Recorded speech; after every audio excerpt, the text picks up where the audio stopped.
see this too, because this is kind of like you figuring out your design language even more. You're playing with things and trying things, and you're doing a lot of interesting things, like the rear bumper. You have these like lines, and then there's these whole vents behind the rear too that have that too.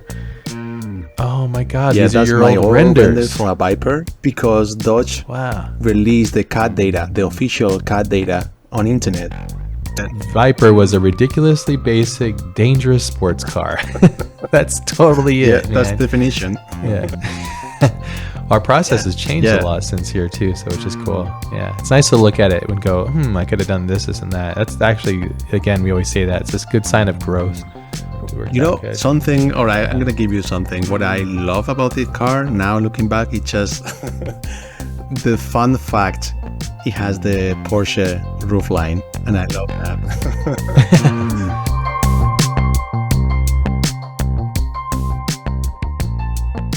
This is one, like, out of all, there's a lot of cars to love, and I'll probably say this a lot when we do this, but I love this one, not only because I love the Viper, but I just love your take on it. It's totally your take, which makes me always smile every time I see it. Yeah, so I understand that, but at the same time, what I feel is like I look into the mirror, and I don't like what I see. You know? Oh man, that's honest. Yeah, this is something like I've been reflecting today. Just recap everything, all the renders. I was like, come on, man. It makes you sad? No, actually, no. The opposite. I'm really proud, and I feel grateful what I'm doing here. Actually, I've been thinking a lot about, what we're doing together, and when I look back on our builds, I feel proud. Also, I start to smile, because to me, it's a strong feeling I have with this car, in opposite way, which is not often happening. That strong feeling, because usually it's kind of a cringe myself, like, oh, what the hell, what is this? It doesn't help. This job is 3 years ago. That is a lot. That's a lot of years. A lot of stuff. Yeah, a lot is happening. A lot is growing. A lot is happening. And but the other side is rare when this happen. I think it's happening in all our builds. I feel that proudness, because it's both of us working. Even though we have these builds, independent builds, we design our own way. But I feel connected with you. So back then, I remember just sharing with you and sharing all this process of developing the design of the car. So yeah, man. I love it. But excited about this one. Yeah, I love it. I know we both really love the Viper, and I think we both have such an emotional connection to this car for various reasons, and I know you're going to go into it here, but I know that the Viper is, I mean, if you're listening to this and you're watching what we're doing here, everything always starts with a childhood memory or some sort of memory of an attachment to emotion that is positive or gets us excited. And it always comes from that, right? There's no reason to do these unless we are both passionate. And I think, did you mention that we were going to do the Viper? Just you were like, let's do the Viper next. I can't remember. Or do we just start talking you about are it, really or? good at this. You picked the theme. Otherwise, it could be sick doing the Viper. And then immediately you mention, what about I'm doing the latest version gens? And you can do maybe another version. I thought I'm going to do the first generation. There you go. You had the first and the last one. That's right. This was this is build number 3, and we have build number 3, and then the next episode will be build number 4, which will be the later version. Which is I chose to cheat and use the race spec version of that version of it. But this was that's the first time that I think we realized that it would be fun to do the same model but different generations of the model, because we both really. I mean, come on, the Viper is a quintessential American icon, truly of automotive icon. So it's so much like character in this design. And if you get a chance to see them in person, even the original generation, this one that you worked on, has such a presence just there. And I think, in my opinion, the design language only got better with time, but this one is a total time capsule, because when did this come out? It's 1991. It's Viper. 91. Yeah. Okay. Damn. I'm trying to think of all the cars, the landscape of cars at the time. But the, 90s was good though. 90s was really good. We had NSXs and like Supras and all that stuff. 90s, man, 90s. I remember that back then when I saw for the first time Viper, it blew my mind. Nothing get close to this car, you know, bubbly. To me, the feeling was more like all right, this is the future. You know, coming from, you know, wedgie eras, you know, and now coming to the 1890s, 90s, just, we bring the softness, the pureness, this aerodynamics feeling, and the car looks just beautiful, elongated, and it means it's fast and strong. Just pure statement. 90s. Yeah, Dodge really, when Dodge comes together and they put they really powerhouse, man, they really just do some crazy stuff. I know that this car, if I understand it correctly, was kind of like the spirit of the original AC Cobra, the Ford Cobra. That was kind of the incept of what this was, but it was a modern version of it, which is lots of power, kind of a smaller car, and really you have to know what you're doing to drive it because it's very dangerous. It's rear-wheel drive and a lot of power, and if you don't know how to manage that, well, it's going to bite you. Yeah, so, exactly. Which is kind of quintessential. I love that analogy. It's great. It's great. It's been built for that, just for that purpose. Just performance car. Just engine, wheels. That's it. Nothing else. No air conditioning. No windows. No roof. No handles. Just pure engine. Yeah. And that's right. You know what? It's something like I've been doing my research, and I thought it could be even crazy in terms of performance. The engine just, I mean, it's a lot, I know, but it's not, maybe because nowadays, every the car has 1,000 horsepower, but it's just only 400 horsepower.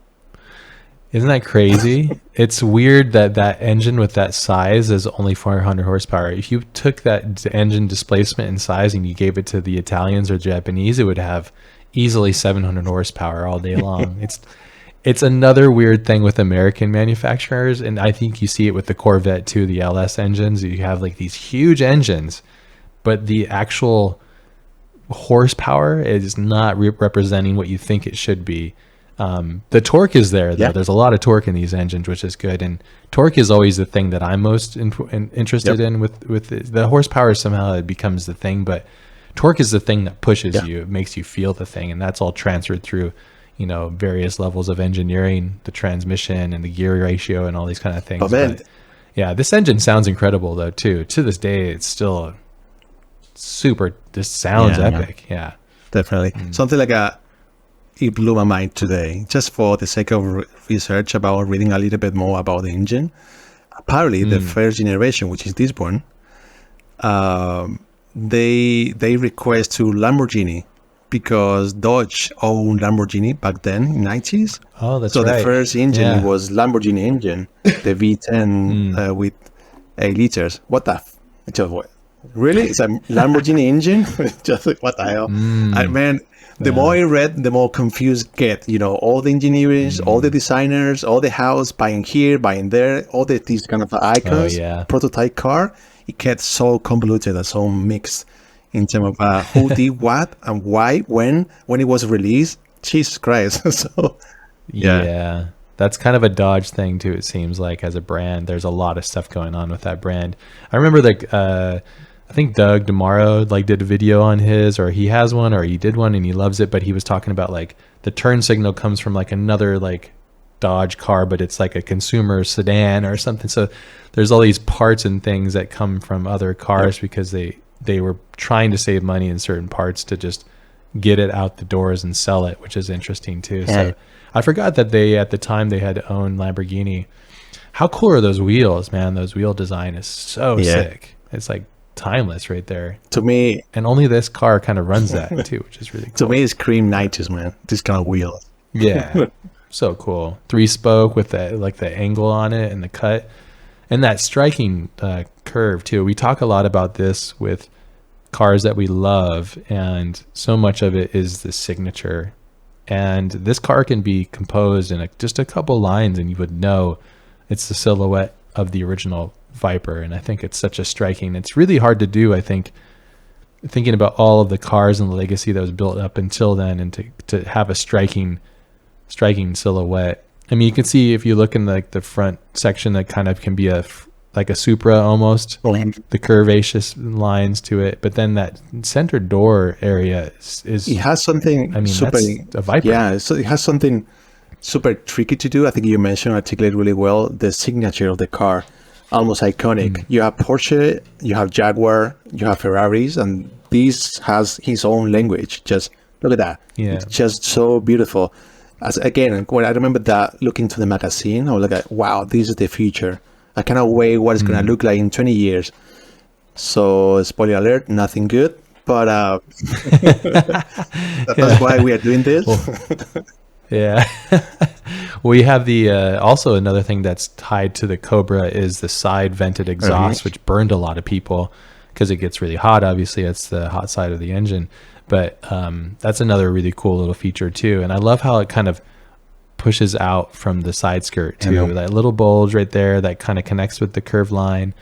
And it's a beautiful, another kind of American hot rod kind of thing. And it's kind of cool to see Dodge obviously being designed, influenced by Ford, which is a competitor, and taking what Ford was known for with the AC Cobra, because the Cobra was a kind of an icon of itself too, is a very special car. So it's cool to see a brand go, we love that car from them, we're going to take it and modernize it and turn this into our own, called the Viper, which is just goes to show everything is somewhat of a remix of itself too. So man, I will pay, I don't know how much, not that much, but I will pay a lot of money to go back to the past.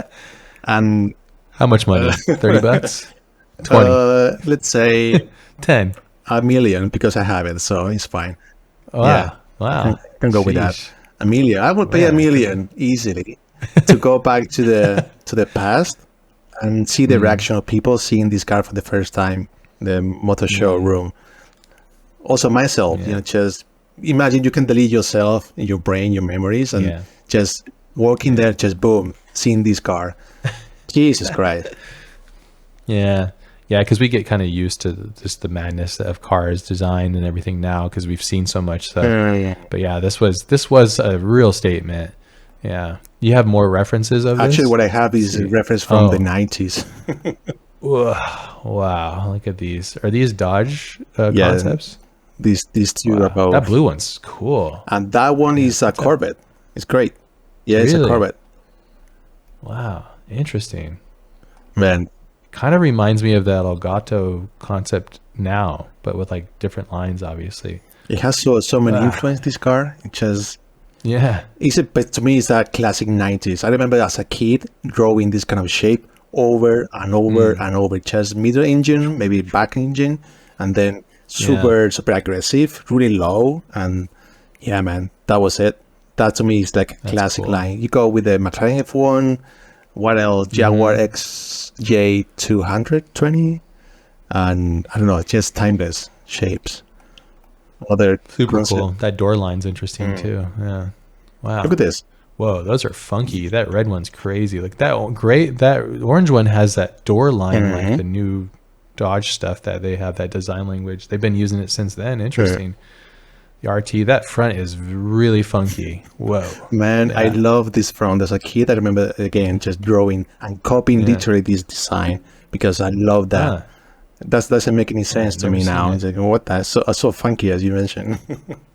Yeah, that's a huge sedan. I mean, Dodge has always been making big cars. Like the TRX is huge. That's a huge thing. And then all of the sedans that they make are huge. They're huge cars. Yeah. I saw one randomly in Japan and it felt like an alien spaceship because I'm like, what the heck? That car is huge. And it was just a two-door. It was one of the faster sedans that they have. I forget the name of it, but yeah, I was like, they're huge. Whoa, that yellow one is so weird. Man, I love it. It's so 90s, man. Come on. Wow. Crazy.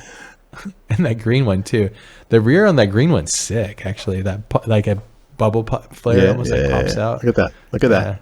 Wow. Look at those wheels. Whoa, man. Yeah, I think about then in the 90s, they start to introduce small cars like a BMW, Audis, and Mercedes. They were creating this kind of concept car for cities.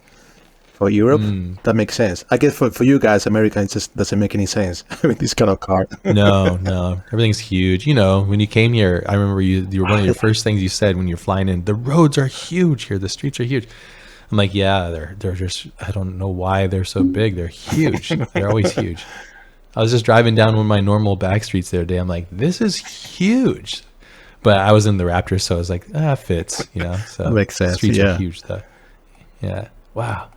Yeah, that blue one's that middle blue, the dark blue concept is really there's nice. A Jaguar concept, XJ, Jaguars, whatever. I don't even remember.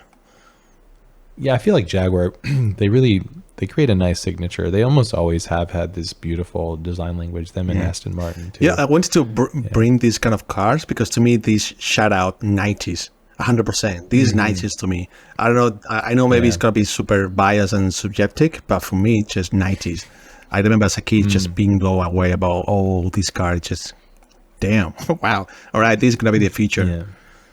Yeah. Well, that's the landscape of design at the time. Exactly. Yeah. But I'll just show you this. Quite interesting. Oh, they have the skin in there. The scales. Yeah, scales over there. Didn't realize that. Interesting. Yeah. That didn't age very well. Chrysler. No, definitely not. Yeah. No, it didn't. Viper was a ridiculously basic, dangerous sports car. That's totally it. Yeah, that's the definition. Yeah, that's exactly it. Man, Wow. really? You can get them for pretty affordable now, but they're really dangerous. It is. Yeah. That amount of power in your foot, you're screwed. Which is weird. You'd think 400 horsepower, because I've driven cars that have 400 horsepower, and you're like, yeah, it's totally manageable, but for some reason, it's just a lot of torque. And no traction control. Suspension to manage it. Yeah, the suspension and traction control to manage that is a little tricky, unless you really understand. Because people say certain things like, "Oh, Porsches are horrible to drive," but people that really understand the rear engine kind of drive mechanics, they can kind of push it and feel it. So I think it all just depends on who's driving it. Yeah. But from almost everybody that I've heard, they say it's a really difficult car to drive. Yeah, I can confirm that. Yeah. Based on my experience playing the Gran Turismo. No, that's work, dude. Yeah, it is. It was serious work. Yeah. Look how much money you have to pay for Look at it, dude. Yeah. Oh, 489 horsepower. That's not too bad. 3,000. Yeah, that was the next generation, the GTS. Way more GTS, power, and they put the roof with a kind of a double bubble. It's quite cool. Oh yeah, for the helmets probably. Yeah, that's the way to do it. Yeah, that's nice. Yeah, man. I thought these moments when I really discovered the Viper. That was the first time just playing Gran Turismo 1 and Gran Turismo 2. This one with the Nissan GTR, it was my favorite cars. This one not because they were easy to drive, but have that kind of exponential learning curve. So the beginning is really hard to drive, but once you realize how it works, rear transmission and how manage all the amounts of power, it was so much fun driving this car. I mean, the Nissan GTR was easy, 4x4, just smashing curve and just go quick, but four-wheel drive's awesome. Yeah, the rear-wheel drive's, that's where it's at. It's complicated. Yeah. Well, actually, I want to ask you about this. Do you have any memories playing video games as a kid? Gran Turismo? Yeah, Gran Turismo is like basically that was like the quintessential game at the time. PlayStation 1, PlayStation 2. Yeah, and look at the poly modeling on the man. mirrors. You don't want to go to YouTube and refresh your memories.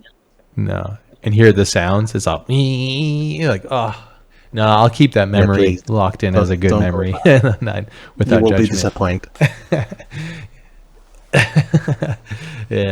I mean, that was a chance for us poor kids, to actually feel an abstract idea of what it is to own or drive these things, which is a really cool concept. Gran Turismo, I think, introduced a lot of people to different automotives and cars and stuff, and allowed us to kind of play fantasy. What is really interesting fun to me today, I was recap all the info. Still remembering back then, to me, was real. I don't know why. I had the memory. I was like, I believe this car is real. I never seen before in the street, just in magazine and in video games. To me, it was totally real. Like a Countach, Ferraris, one of those icons. It become like one day I'm gonna see one of them in real life. Never happened. No. Have you ever seen one in real life? Never. Oh my God. Never. Jeez. Man. They're kind of rare to watch. I mean, you have to go to like a car show or something, and mostly they're in America, I would imagine, because I don't think many probably. I don't know. I can imagine a lot went But to you know, Europe. the interesting thing is like, I'm not sure if I went to see one of them in real life.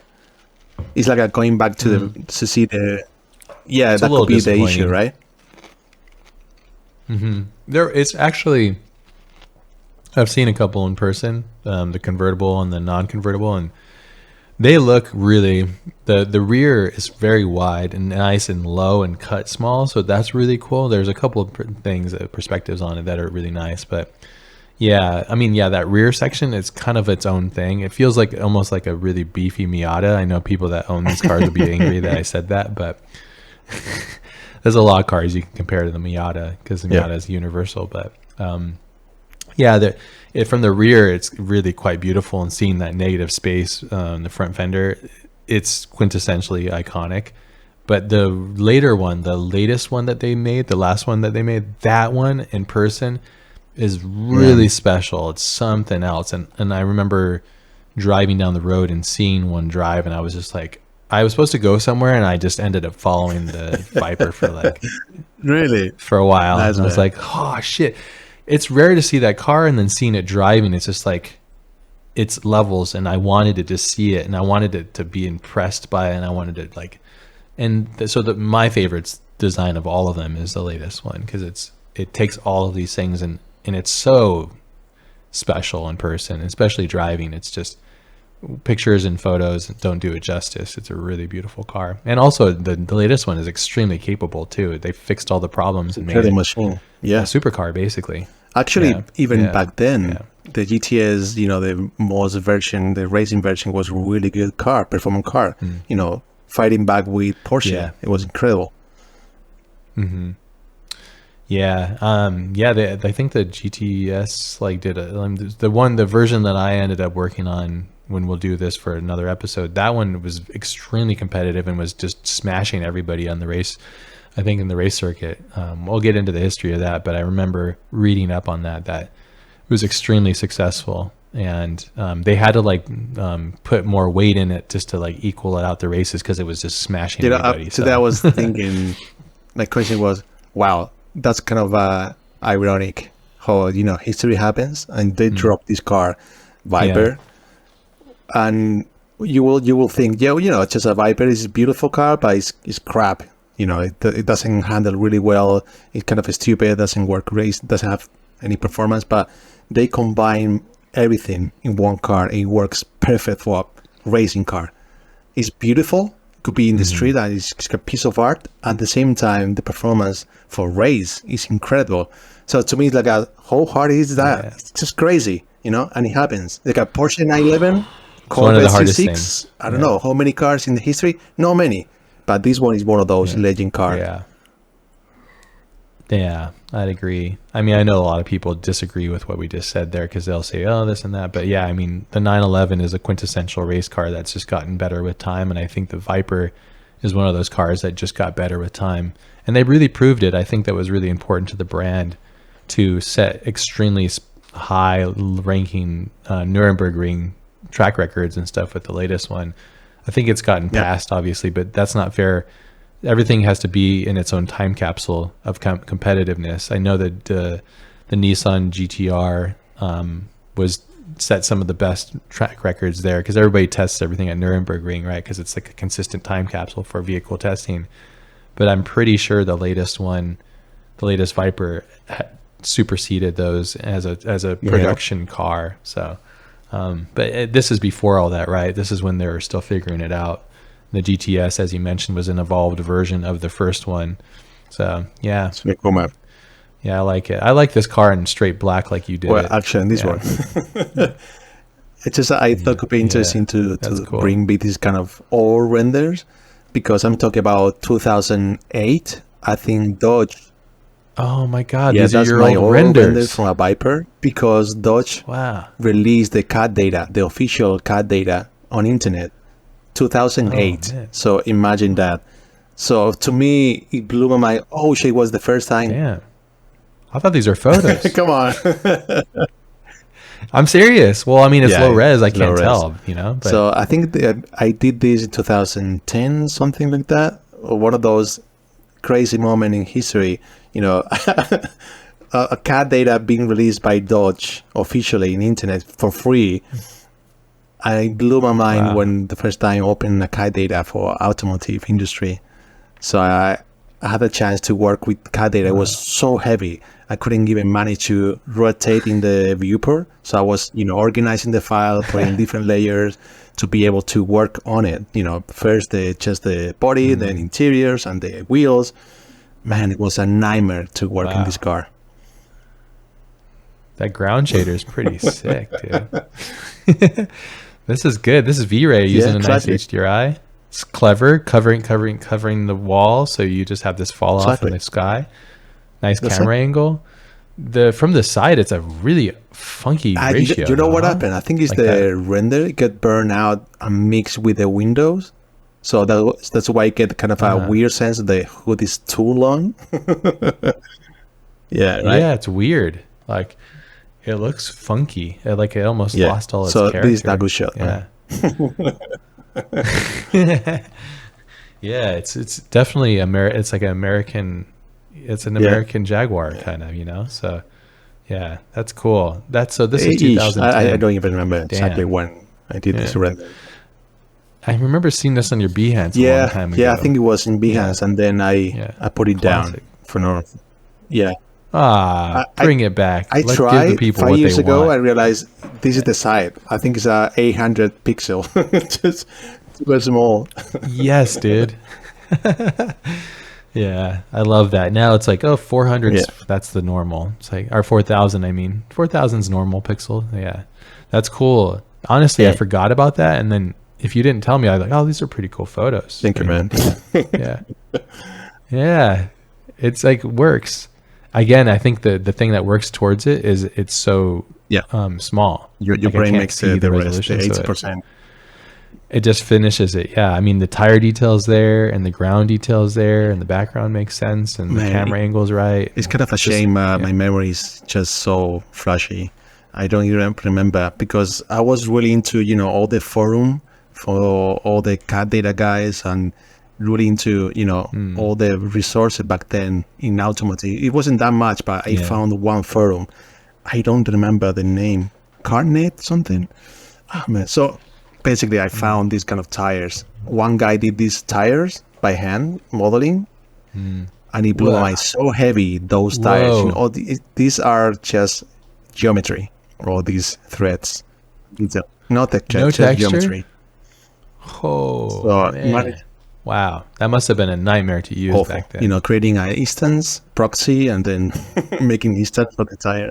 Like 15 years ago? Ugh, wow. But you know me, I have so low patience to do.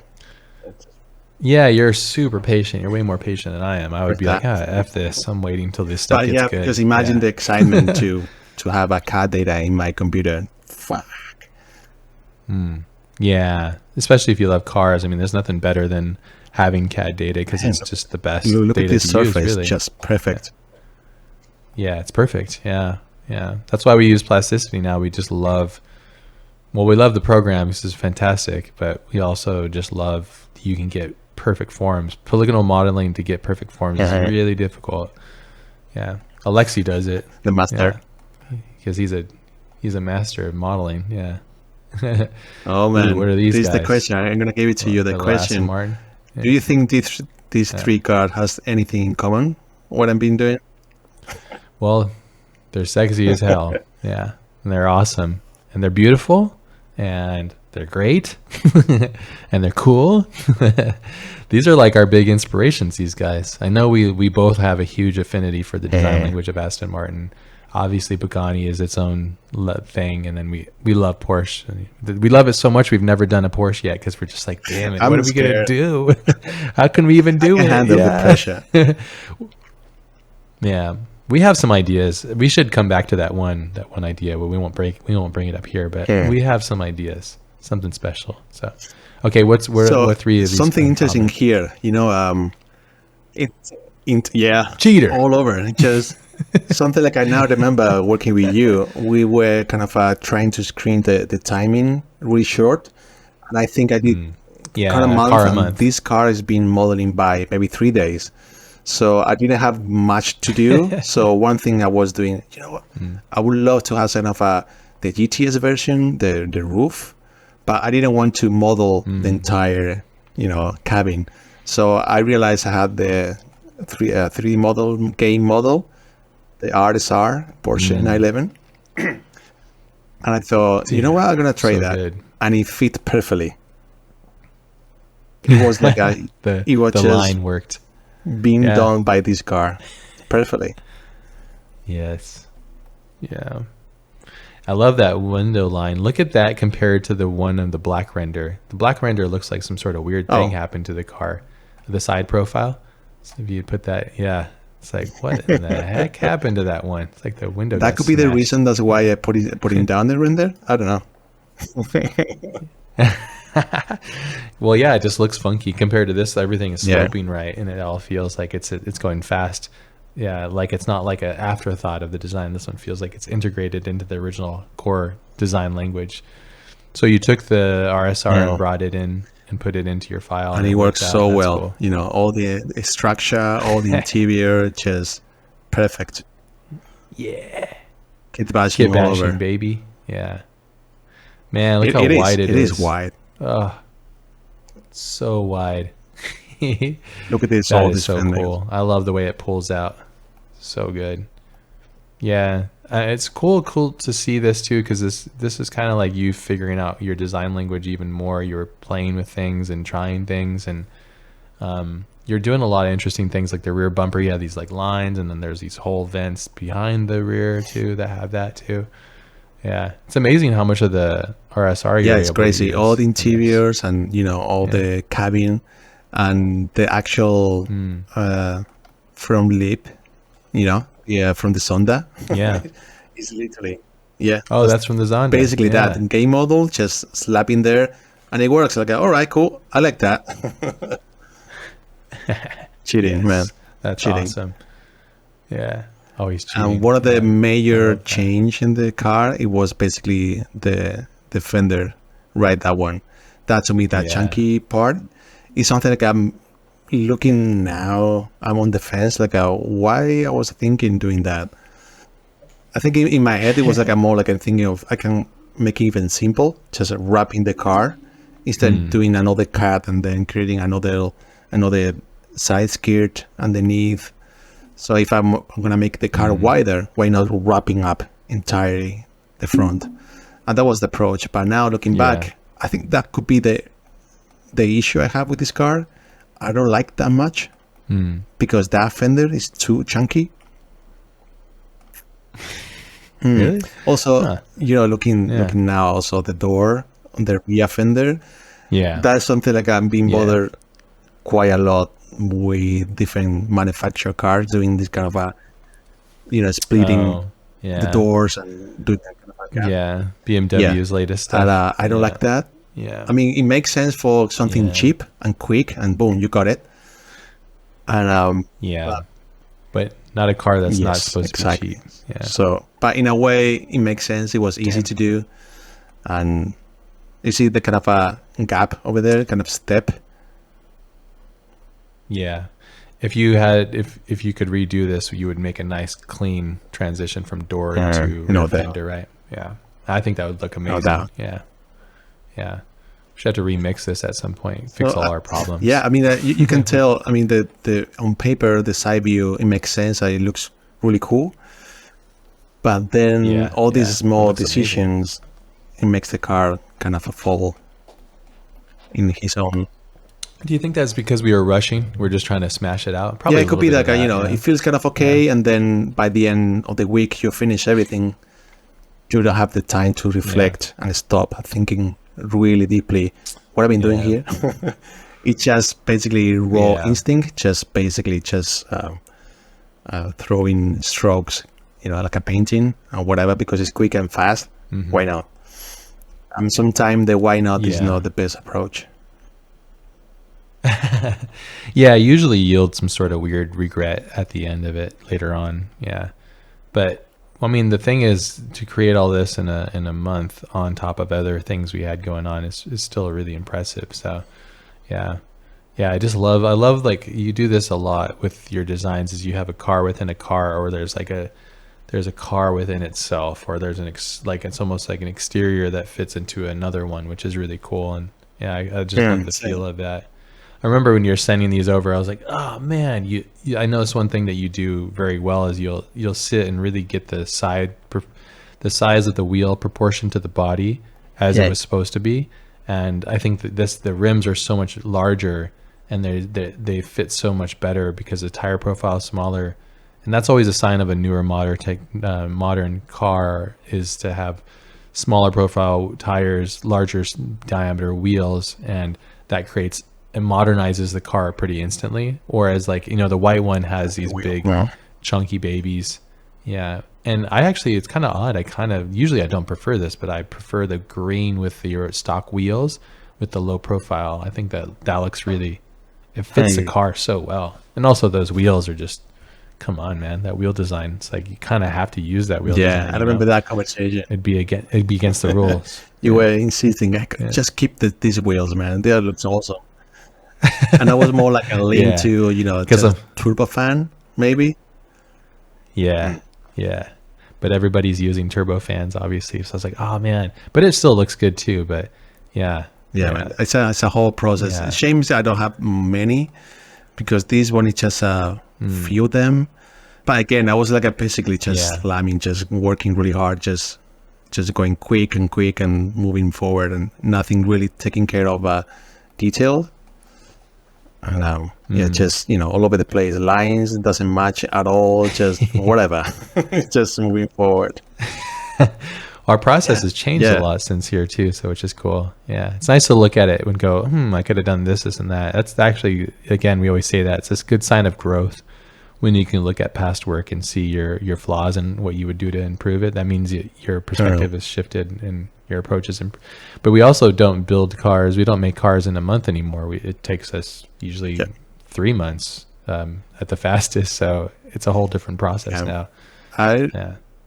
Still a lot to love about it, though. I don't know, man. Just looking back now, again, because we worked together, and this one I feel proud, and what I remember just be fun, just having fun with you, just smashing this through. But at the same time, I feel like I was just rushing, just jumping around and doing this based on basically an instinct, nothing really thoughtful of what I'm doing. At the same time, it's fun. I'm not taking really serious myself. I'm just gonna have fun with the car. And what I'm thinking is we learn a lot in the process. And what I feel now, looking back, to me, this is more like a toy, or like a fun things to do, no pressure. And now when I'm doing some work with you, I feel like I'm taking seriously what I'm doing, really, because maybe the pressure of this build is gonna be real, maybe. So that to me is a lot to think about it. It's not just 2 days of design. Yeah, what goes to show with design, it takes a lot of intention and forethought and thinking, and then developing, and it takes a lot of objectivity, spending the time being objective, coming back to it. But also there's a certain time when something just has to be done, and not everything that you make is going to be a masterpiece, and but it should create joy when you make it, and that's really the key. If it makes you happy when you're making it, in my opinion, you've already struck the win. So it's a matter of just managing that continually. Yeah, because you should always look back at your other work and be like, oh damn, like. Then you take that with you and you go, okay, that's something we've been talking about by doing these videos. We actually, not only are we showing how we do what we do, but we're also remembering and learning and reminding ourselves of the key purpose of these things. Man, these renders and this car in red, it's like, what the hell? It's so nice, man. I just love it. I love the matte red on red. It's like, dude, come on, man. I don't Magic. know why, what happened, Super but it never magic. clicked to me, the red version. Yeah. Yeah, I know you didn't like it. Yeah. Yeah, I love it. I think it's awesome. I love the gap. I love the new feel of it. Like everything that you're doing here is awesome. The clear turbofan on the black's so sick. And Look. yeah, I get what I think there's certain things that make this feel like more like it could be a toy or an extension of the car. We might have down the road, we might have a potential project where we're building one of these for real that would be doing some serious damage on the tracks, but that's down the road for us. But yeah, when we get there, we'll do some redemption on it. Now looking back now, Yeah. I see that, I've been thinking in the beginning, all right, I'm going to make the diffuser taken from the Porsche RSR, and then regretting in the end, I'm basically putting the diffuser really up to the bumper, which is not really efficient for a diffuser. But it looks cooler. Yeah. It looks cleaner. Yeah, It does instead look doing cooler. something like Yeah. it's dragging, or the kind of feels saggy a little bit, and that one, like, all right, cool. Now I can feel the breath of the car just lifting the weight up. And Yeah. I know another themes I cool. used to do. It's just blind the headlights and taillights, because I love the sculpture of the car as it is. I know in terms of regulation, Yeah. you need headlights, right? Some design, they taking care of that. It's just, I'm going to make something beautiful. But to me, the beautifulness of this car is the actual form of the sculpture, super soft, and it's beautiful. Yeah. The graphic design elements you put on there too, the decals, is really nice too. I really like that. I like the touch of like little bits and pieces of typography, and little elements are really nice too. I remember when you were showing me some of the inspiration for the graphic elements, and I was like, this is awesome. It's so cool because it's so different from the expected thing. Yeah. But, fits the car really well. Yeah. Yeah.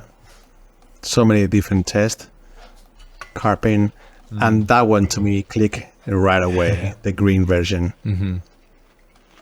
Yeah. Why did the green work for you? I think because the Aston Martin, the Vantage.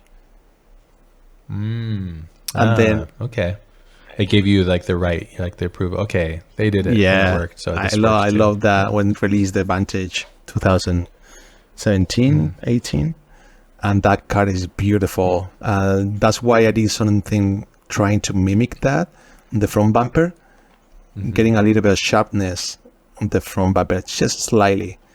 The original one is totally soft, and this one is super sharp. That's right. Yeah. That one.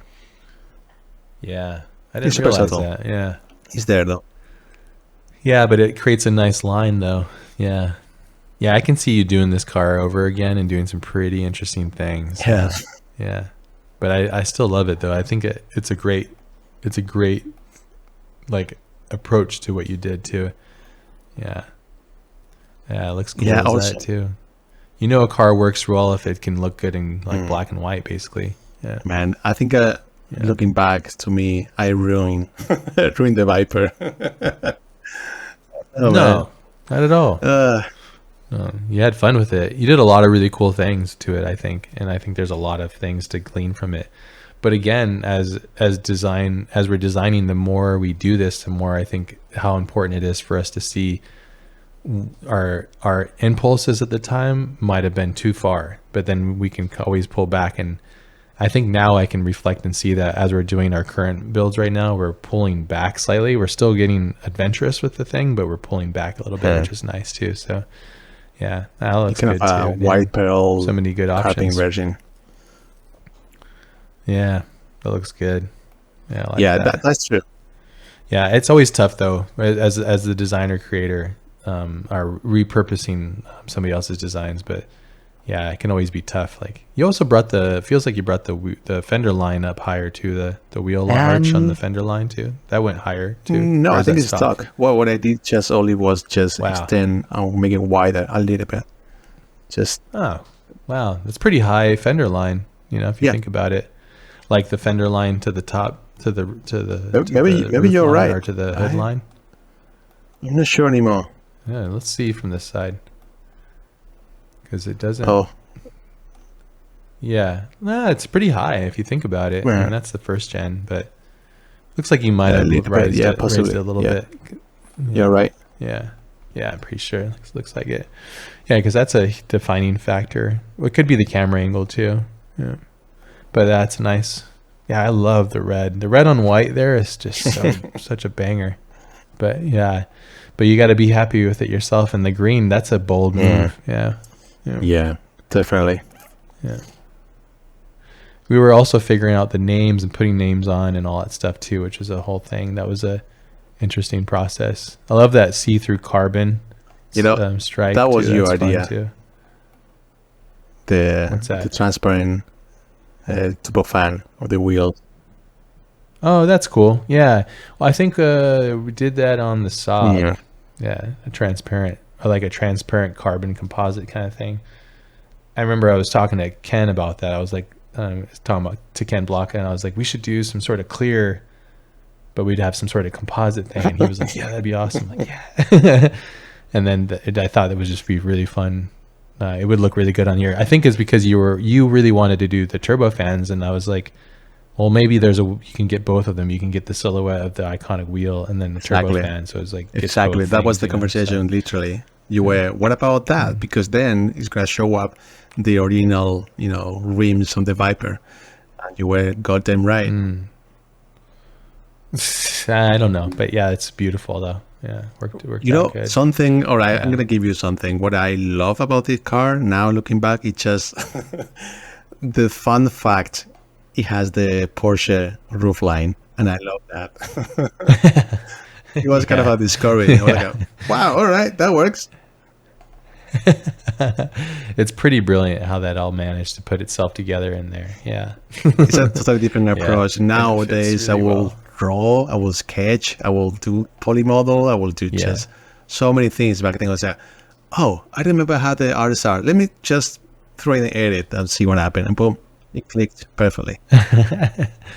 So random. Yeah, it complements the car really well. Yeah, and it saves a ton of time when you can just take another car and put it into another one. I think this is something that might escape people that don't understand the process of this, but like everything takes a lot of time, and everything you see here is almost always either made or it has to be captured from something else. And same as we would if we were building it in real life, we would take parts from other cars and combine them with the other ones, because to manufacture and build everything is hard. The shader on that carbon fiber is insane. That is so good.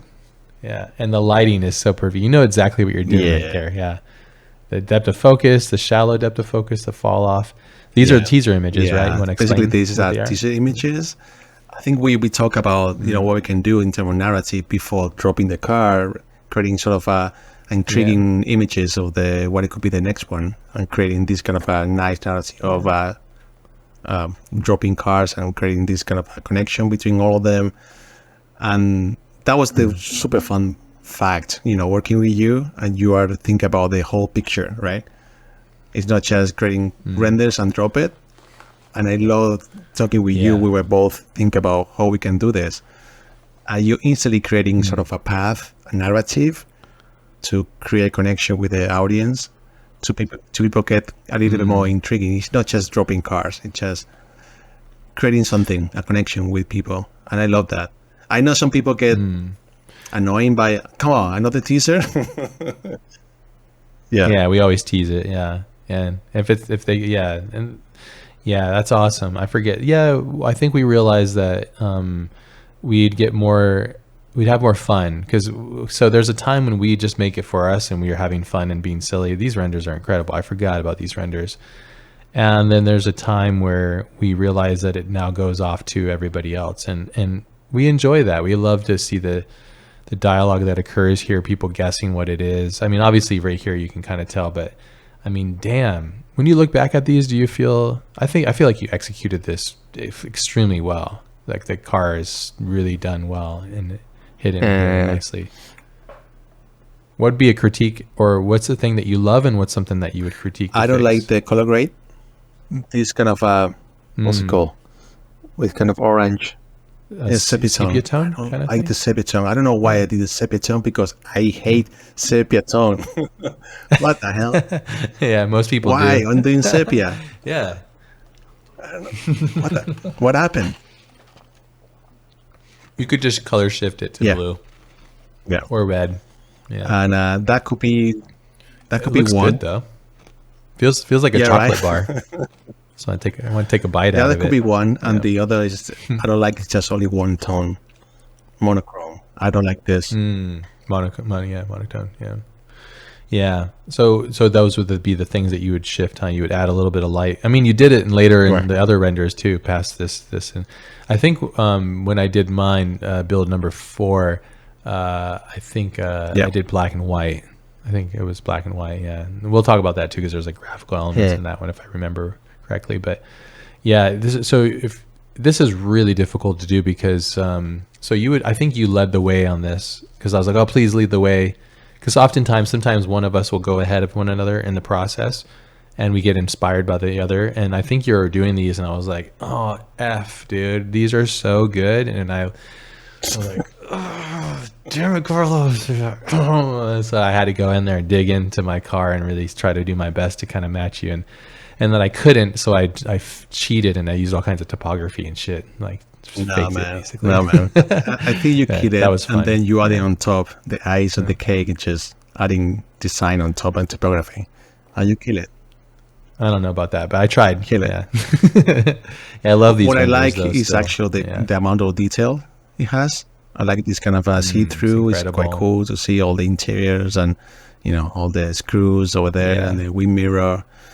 I like that. The small bokeh, the carbon fiber shader, like that. Amazing. Bless Corona too for its incredible rendering ability, and like the bokeh is super nice. Like, just feels like a good, clean, spherical camera. Like nice and clean and simple, nothing too crazy. This is before we were using lens profiles on our bokeh and stuff too. Sometimes we do that to employ I think back then different profiles. I was already using it. I can tell you. Yeah, look at this. Were you using it on that? Yeah. That's true. The chromatic shifting in the bokeh. Yeah. That's really hard to do and to get it, and it's also extremally expensive to render. Crazy. Like it costs. What I do in Corona? I just making local render instead of doing on the how's it called? Sending to render to the pipeline to the queue renders. So I render locally, and then when everything is solved and kind of average clean, the bokeh is still super rough. So I make a region and keep cleaning the render. That's smart. The bad side is like it's local render. I had to keep an eye on it. Just all right, it's kind of annoying, but to me, it's totally worth it. If you have the shot, it's cool. Yeah, if you want the shot. Actually, a kind of interesting thing that you could do is you could send the shot to the render, set it to a certain range, and then make another render where you lock in on the bokeh and you kick that out so you can sleep. And while you're sleeping, it's burning basically through it, and then you just mask the two between we should talk more often, man, because that is a nice solution. We do talk a lot, but we could keep talking. I think we talk too much shit, I think.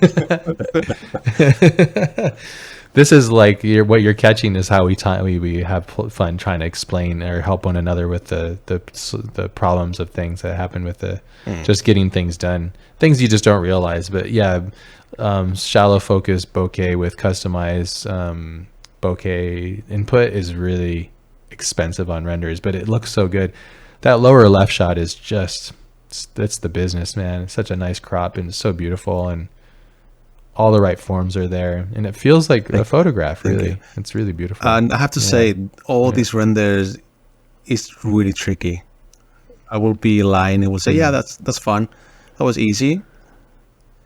It was hard, man. You have the studio. You have to work with the silhouette, but it's not just about the silhouette. You have to say something about the silhouette.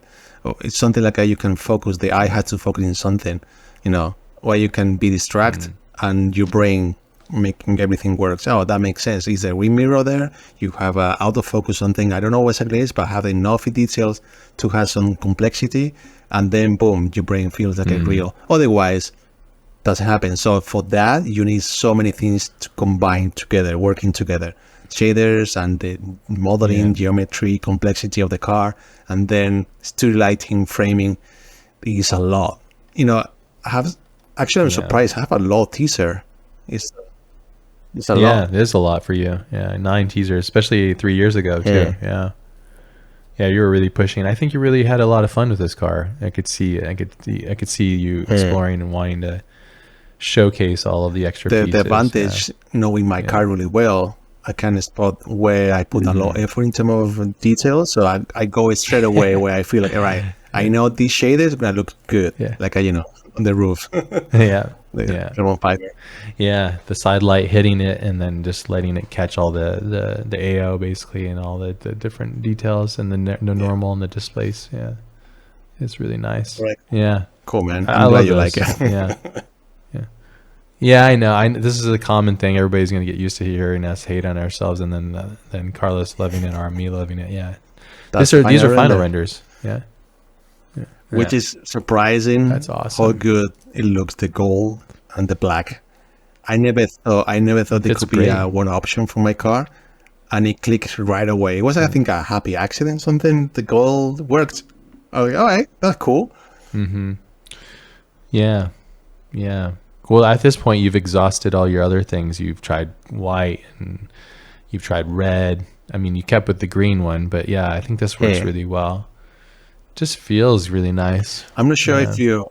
And then we're back to the studio again. I'm not sure if you agree with this. I think someone said it's a crime put black car paint in a beautiful car. I disagree. No way. I disagree with that one. Yeah, it's my favorite. I like the. I think why? Because it hides it. It hides it. I think that's a statement. I like the sense of subtleness. I know who I am, but I'm gonna be hide for the ones who does. I'm not interested to me, if that makes sense. It's just it's a beautiful car. You need to make the effort to see the features of the car. I mean, I'm not gonna shine with a super bright color. Hey, I'm here. I'm loud. Yeah, I like that kind of subtle. It's a beautiful car, but I'm gonna be black, and I love that. Yeah. This was the first real proper use of the MHC studio too. I think you were, it was that out. I love your extra little spotlights and stuff. It's really nice. Yeah. Yeah, all these areas catching the specular from the tires and the windows. Small details like that, it makes a huge difference. Yeah. Super important. Yeah. This is one thing. So usually when you would do a render and you'd share it with me, I'm like, F.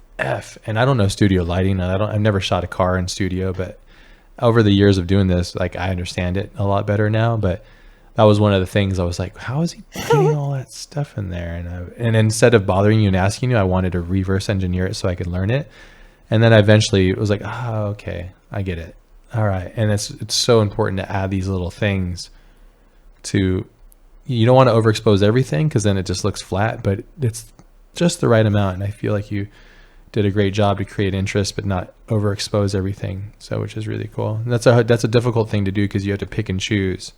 And every light is an addition and a subtraction of something else too. So it's all about knowing those things. That rear shot is really beautiful too. Damn. I forgot about all these renders. And before we did the podcast, I purposely didn't look at anything because I wanted to see it like again, brand new. All right, I'm gonna expose some. Yeah. I'm gonna expose some issues. That's awesome. Why everything's all black on the back here? What the hell? I kind of like that though. Yeah. Nowadays, I know you would put a spotlight and you'd slightly hit it from the left or from the right. Probably from the right, I'm guessing. Yeah, because actually you can tell by the reflection. I've been doing some intense lighting on the wall right here, right? Yeah, pushing the wall. Yeah. So you would basically do that in a studio. You'd take a balance that's off the direction of the object and then kick it into the cyc and then let that ramp up into a gradient. Yeah, I could see it on both sides. So much of what you were doing at the time too, I was like, again, I have never shot in a studio like this, and to shot a car and a shiny object is really difficult. Like you're making it look easy is actually very difficult to do, like with taste. And I remember trying to figure out like, hey, what the heck? And I was studying. I think we both found some photographs. Was it Benedict's work?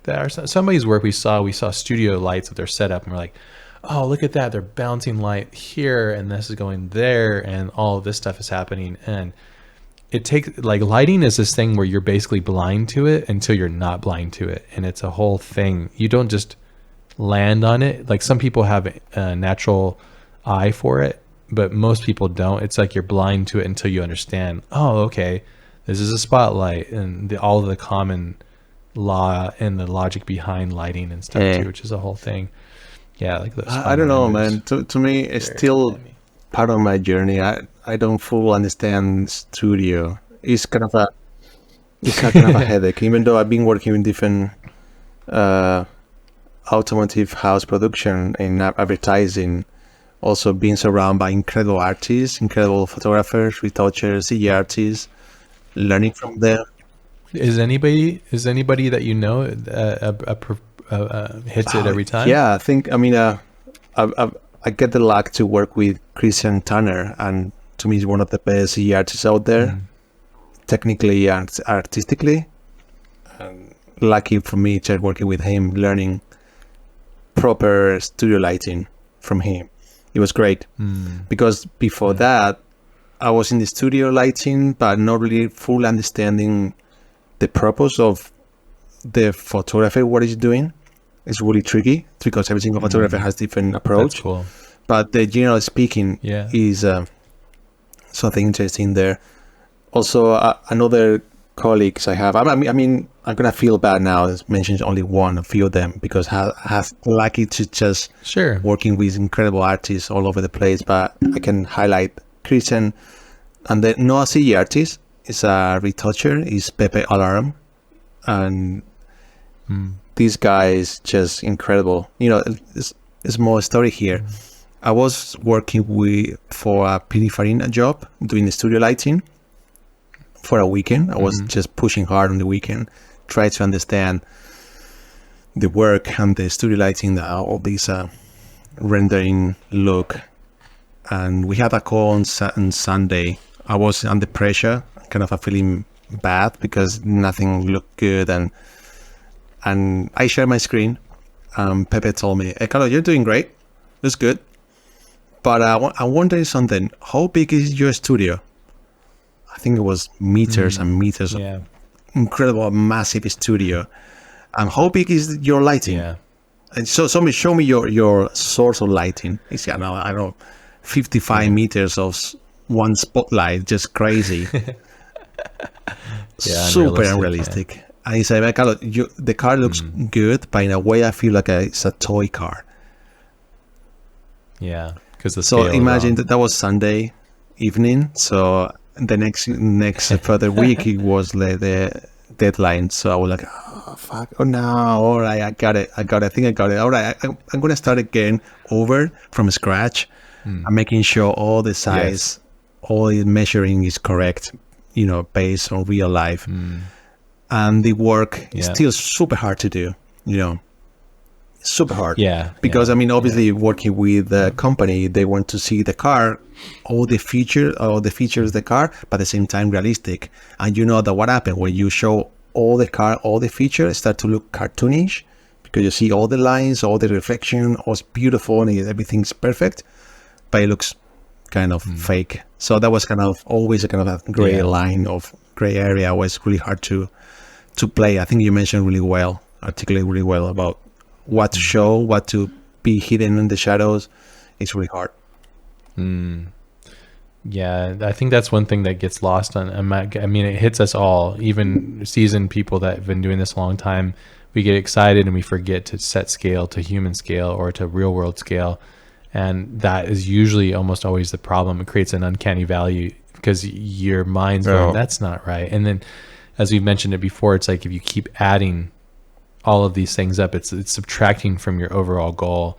And even camera lensing and perspective, like even that top shot, that's a hard shot to do, and it almost feels like a toy from that perspective. And I think it's that, and also like maybe the shader or something like that, and some of the internal components and stuff too. But it's really difficult because if you go and take a lens and you make it like, say, like 150 mil or 100 mil or even an 80 mil without perspective, and then you like, how would a human get up there to do that? You know, so would they get on a ladder, and how would they shoot it? And it's easy in CGI because we're like, yeah, we just, we're right there and we can do it. And that was one of my problems with a lot especially in the beginning, and still is a problem that I think I'm trying to beat that now with our latest build. I'm trying to be like, human eye length or kneeling length, and then if I go higher, why and how and where would I put the ladder to make it make sense.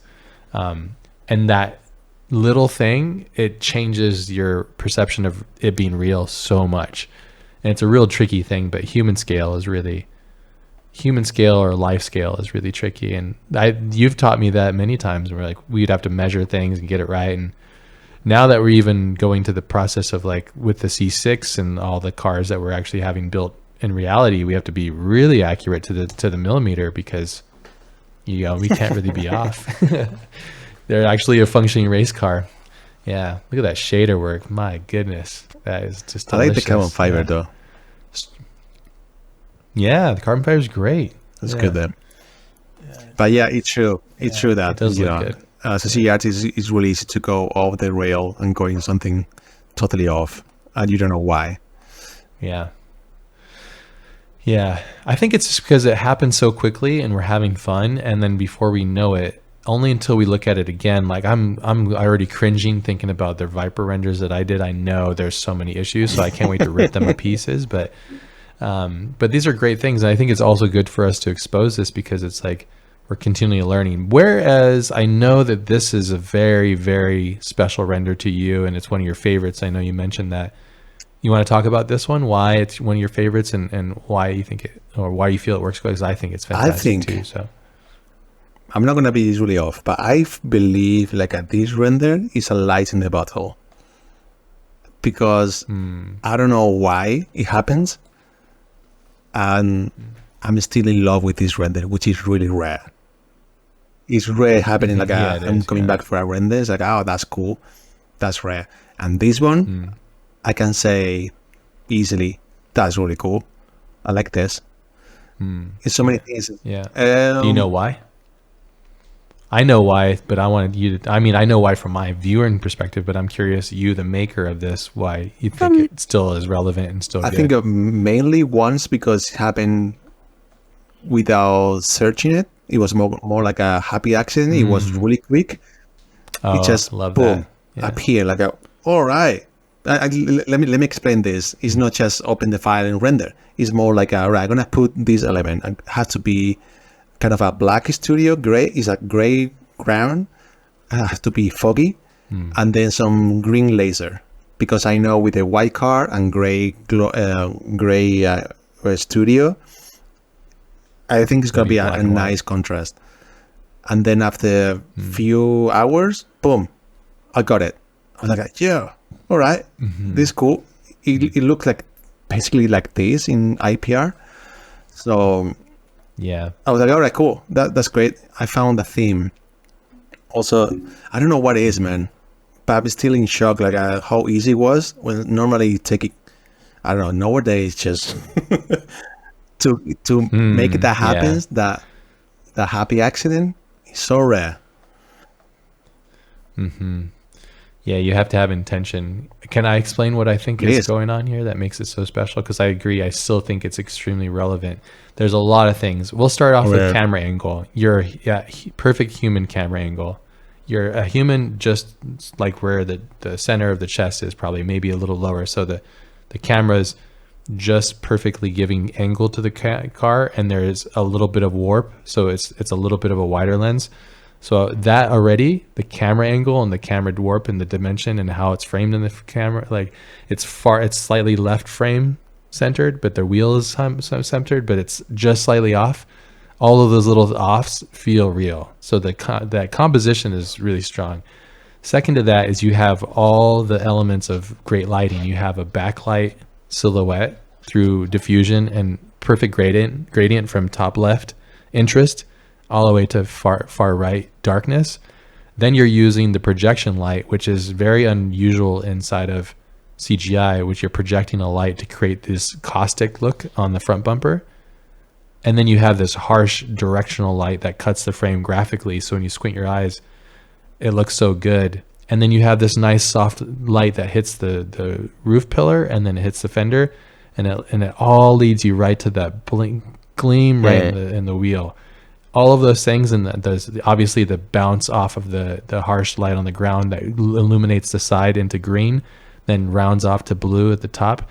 To me, I can go on, but these are the general things that makes this a very, very relevant, very, very realistic render, and it still feels really strong. And yeah, it's so good. Thank you, man. I think you nailed it. Super good. I gave up after I saw it. I was like, oh, that's it. Son of a bitch. I would say, yeah, it was just on another level. I would say it's true. Something now I remember working with lighting on cars, the less, the more you get dramatic feeling. I think that is super important to, working in this advertising campaign. I realized with only one light, you can do a lot. So the purpose here was like almost 80%. So just placing the light where you want to show what is the feature. Could be the fender, the wheels, or the entire side view. So you put that lighting, the hero lighting, right there where you feel like it's super strong. And then from there, you can play a little bit, just subtle. Could be secondary bounce, could be backlight, could be a little bit of revealing, it's kind of a projection. That's what happened here. One light on the top, and then laser is basically smashing a wall on the right side, bouncing back on the car. Obviously, the NCG is so much work, so you have to kind of fake it. So that's what I did on the right side. I create a projection. Smart. Pretending it's like the laser bouncing back on metal or something like this, like that, and then boom, put it there. So I kind of operate. Because if you didn't have that balance, it would really not feel real. It'd feel more CGI. And when you showed everybody on the internet how you did it, and then everybody copied it and basically try to do the same render, it was pretty funny. Yeah. I was like, good luck, guys. Hold Carlos's beer. He's got this one figured out. So yeah, but that was cool. You did reveal like that's how you were doing it. And I think a lot of people did that. Yeah, the bounce that's coming off in the caustics is so costly in rendering. So it's a smart move. And this is inherent to the knowledge that you understand how light works. You don't just have light that falls into something.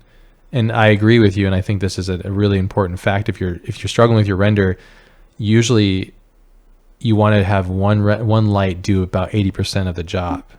If you're trying to do a noir, dark, dramatic shot, that's non-flat. But and then you want to focus on a feature, one or two features, and then that's it. And everything else needs to be secondary to that.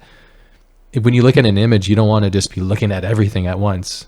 It's like taking a photo of the forest with just all trees and leaves. It's like you can't tell what is what. It's just all noisy. But if you have fog and you have depth and you have one tree in the foreground, it's like you focus on that tree and you set your exposure for that. Then you have contrast and you have a story, you have narrative, you have an aspect to it that makes the image intriguing to the human eye, the way we process images and stuff too. So yeah, this is really beautiful and it still holds up great. And it's a good memory for you too, and I still see you doing this with every car. It's just in your own different way. And sometimes you get a lightning in a bottle situation like this. And then sometimes you have to fight and struggle to find it too. Because your brain trick you really, really hard. When you have more experience, more work you do, the harder it is to find the nuance and feel exciting again. I feel like this one happened quick because I was doing already that in work. And when I translate that to my own vision, it was easy and fun to do. It was quick. But now I know how to do it. Yeah. And I need to squeeze a little bit more, finding the next 5% to get something new, which is so hard. Just feels like I'm repeating myself, creating again, kind of projection, foggy, studio lighting, blah, blah, blah. And it's boring and kind of frustrating me sometimes. It's not happening that often to find this light in the bottle. And, but yeah. That's what makes the win so good. Yeah. When you have it, that's what makes it so special. When you have it. And this was cool. It looks like you just kind of shifted your camera. You had the setup and you just shifted camera, right? Exactly. So you don't have to do much. That's on time too. When we have a good setup, gives us about maybe 70 to 90 degrees of shifting in that area, and you still have a pretty good thing. Usually we milk the crap out of that too. It's like, oh, looks good. And then another lens, another close-up, another crop, and then you ended up having a massive, close-up for the tire. There you go. Yes, exactly. Yeah, it's beautiful. Yeah, and that's a whole new lighting setup. Well, actually, no, it looks like you're using the same angle, but you just switched the top light, and then you switched your projection, the projection to go with where your camera's at. I'm not sure if this shot is awful because the car, or it break the magic. And, you know, Eric, to me, that's why the first render looks, to me, it's like a light in the bottle. And this one, the rear three-quarter is not. Even though I'm using the same, rules, right? In a way. Yeah. Well, you're breaking one rule, I think. There would be no caustic bounce like that. Well, it doesn't make sense. I think I closed there. It's all good. I think the one in the rear, it's like the caustic bounce doesn't seem natural because you don't get that bounce. I guess you would get it slightly from the ground, but it's coming more back from the camera. So whereas the one on the right makes more physical sense, you know. So, but that's also fun about CGI. You can break a lot of rules and do whatever you want. But when you break rules, you're fighting. Yeah, because reality. You feel you believe you are God. Yeah, well, unintentionally. You are God in CG. You can create everything. Fun. I'm God. I am God. CG God. And he's all wrong. Yeah. Nah, I think it still works, and I think it's still beautiful. It also just doesn't have as much contrast in the image too. Like if you squint your eyes and you really look down, like that image on the right has a beautiful range of dynamic range. The stops are really great. Like you have basically pure white to pure black, but then you have this beautiful world that the image sits within on a nice even contrast level. It's just a really beautiful render, and it's totally hard to manufacture that and remake it without repeating yourself. Yeah, I think you are right. Over there on the left one is a totally flat image. It does help. You have the projection just flattening the entire body of the car. It's like, contrast. Yeah. I know. And yeah. It looks fun. Yeah. Don't hate on yourself too much. It's awesome. Yeah. I mean, it's really incredible, and also thanks to the programmers and the people that build these incredible softwares for us to use, because they truly are making this stuff so that we can go in and build it. So shout out to the engineers that make Cinema 4D and Cinema 3D Studio Maxes. I think you're using Max with this, right? Built in 3D Max, yeah. Yeah, which is awesome. So, because we can't be here without their help, obviously. So, yeah. What is the main takeaway? Now we're closing up on the end of this episode. What is one of the key takeaways that you've learned from this build that you want to take forwards with you on the next journey? I've been thinking for a while about this project, and despite I think I mentioned already, I felt cringe a little bit with these cars and design and approach. I think the massive takeaway is trying to keep it fun as it was, because it's really easy to get distracted and put all the pressure yourself, trying to manage all your expectation to getting better to who, to what, to who, for what reason. So it's really hard to manage all that pressure and expectation and forget about what you're doing or for what reason. And this one is pure fun. Even though looking back, it's like, oh man, what is the reason? But to me, the takeaway is a nice project to look back and remind myself it was fun, and I have to do it again. Do you think there's a world where you can have fun and still have an objective view and look at things, so you can make decisions as a matured version of yourself? Yeah, totally. It's a mindset. I'm working and I'm fighting every single day for that. Because in the end, nobody tell you what you do, or what is the pressure, what is the vexation. It's just you. Your mind is making all your tricks for no reason. It's just you. It's just, to me, it's a mindset of putting yourself in the totally wrong path, which doesn't make any sense. Yeah, it's almost like a continual, like I think artists, we all suffer from that a little bit, where it's however we want to describe it, like imposter syndrome, or creating our own drama just to validate our efforts and all these kind of things. So I can totally see that. But I think, like you said, I love that you mentioned keeping it fun, because I can see sometimes in some of our builds we remove the fun part and we forget, hey man, this is just us having fun, so let's just make it fun and continue making it fun. And the moment it starts to stop sparking joy for you, then I think it's, you got to stop and go, okay, why?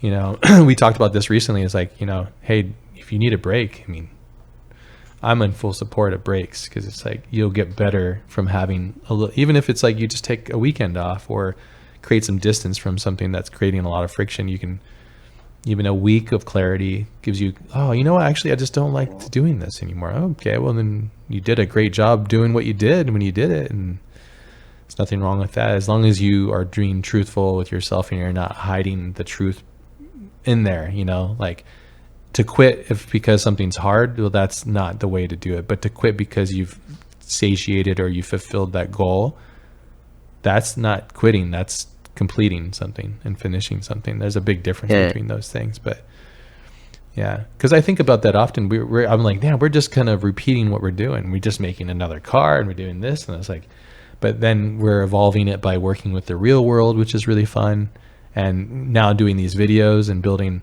our foundation of, with like our being part of the community more and stuff, which is fun. So yeah, but these are all tangential thoughts and stuff. But, no, man, it's great. It's great thoughts, really well articulated, and I love the fact you're able to put in words in that way. But I try my best, you know, something like I'm being struggle in every single day I do is just that. It's basically when I feel uncomfortable, you know, when you are in your seat, weird. Why I'm tense right now? What the hell is going on? Why I feel edgy? Why I feel in that way? Man, look at myself. I'm working on my own personal project. How lucky I am working this way and the way I want to do. Why I'm not feel passionate about it. All right, think about that, and then go out, go in again. All right, cool. I understand what I'm doing. All right, cool. Let's do it. This could be fucking great. I'm gonna have fun. There you go. You got it. That to me is like a kind of a mindset. It's not a massive issue where you are dragging down for 1 month. Just nothing works, and I feel bad what I'm doing. It's not like that. To me, it's more like that small percentage make you feel not as enjoyable as it's supposed to be, because this project is fun. So as soon as I get that feeling, all right, I'm gonna step out. I'm gonna go out. And then maybe 30 minutes going back with all full energy and just getting done. But at the same time, you know, this process of one thing is the fun project, excitement, and and maybe just this strike of, oh, I feel the power, right? And then you have to make it work and do the work. Maybe the last 50%, it just work, because the 50% at the beginning was fun, but now it's about maybe the poly model, or could be the rendering or render queue, or just fixing pixels. I don't know what it is, but it's just work. And that could be the tricky part of managing those moments in the work. Yeah, man, that's it. Yeah, I think closing thought, I think one of the blessings is being able to not do this alone. That's the trick. And I hope by us sharing our own struggles and our wins and our joy and these journeys too, you feel it when you're listening to this, that you're not alone, that we're all trying to push ourselves and be better. And I'm thankful for Carlos, because we were able to share this journey and we were able to share the highs and the lows, because oftentimes I think if we didn't have one another to do that, we would probably have stopped the journey a lot earlier without being able to see what it becomes. And that would be a real shame, because there's a lot of really fun things that exist in this world that we've created, and we're having a lot of fun doing it. So it's just a good reminder. So yeah, the Tyrant's awesome, dude. It's build number 3. It's a freaking Viper. We have 30. You know? We have 30. Come on. What the? Yeah, we have 27 more to go. By the time we're done doing these videos, there'll probably be 32. Man, also, so we thought, I thought we are going to be just 30-minute episode. We are even, that's... Yeah, me too. Again, well, then I will. Another hour and a Sorry, half. guys. Please don't. Yeah, sorry. Not sorry, though. I know, imagine if people that like ourselves, we would listen to hours of content that we enjoy. So hopefully everybody out there that's listening to this is getting something out of it, that you're feeling good. So yeah, if not for you, that's all good. Amazing. Anything else you want us to talk about with the Tyrant? Or are you good? Just that's it. That's the Tyrant. I hope you like it, guys. Don't be too harsh with me. I tried my best 3 years ago. Yeah, he's already being harsh with himself. So yeah, just give him some love. Please, I need some love, guys. Awesome. Yeah, give me a hug. I need it. Need hugs. Amazing, dude. Good job on this, man. It's awesome. Cheers to another episode. There you go. Yeah.